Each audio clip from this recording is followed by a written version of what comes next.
January 14th, 2026. I made a canoe racing seat last night. I used MTI resin infusion to do it. I started the infusion about 4 o'clock and was able to turn the vacuum off about 10 o'clock last night and just let it sit inside in the heat. So the first thing I'm taking off here is the vacuum bag. And that yellow gum tape, that is the good stuff. Boy, it really sticks. And it's hard to get off right now, but when you're trying to pull a vacuum and you get a leak, oh man, that is so hard to fix sometimes. So I used the good tape. This white hose I'm pulling, that is the MTI resin infusion hose. So it allows gas to pass through it, but not a liquid.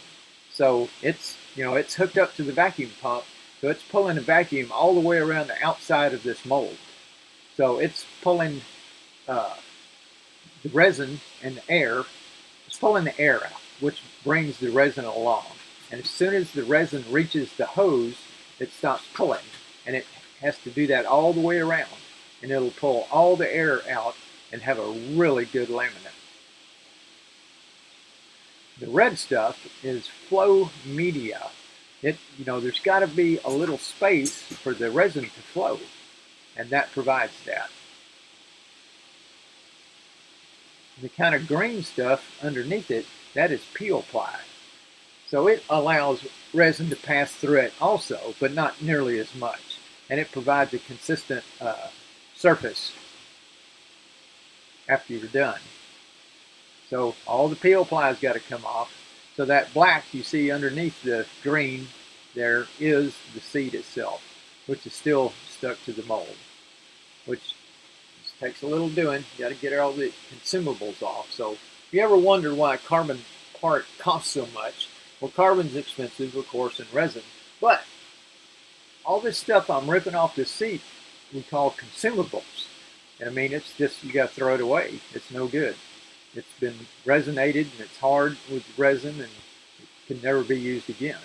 So all this stuff, you got to buy it, peel ply, media flow, vacuum bag, gum tape, MTI hose, the MTI valve. You got to get all that, all that stuff costs money.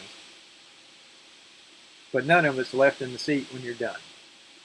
All right, so now we got the seat. Had to come out in the shop to try to demold this thing and basically get a plastic, I think their body guys use it on interior trim and stuff, these little plastic levers and stuff. And just beat it up under there with a rubber hammer.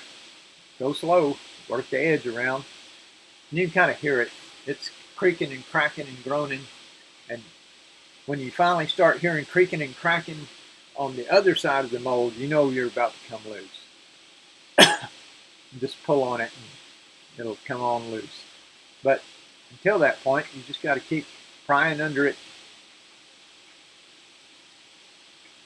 It'll get there.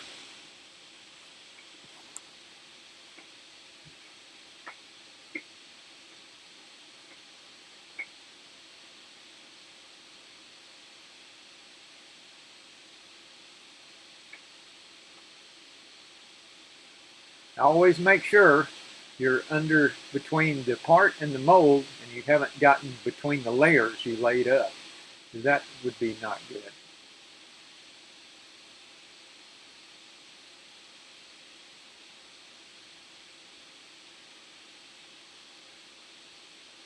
There, we heard some creaking and groaning. Now we're just going to pry it off of there. And here she comes. One seat, ready to go. Well, not quite.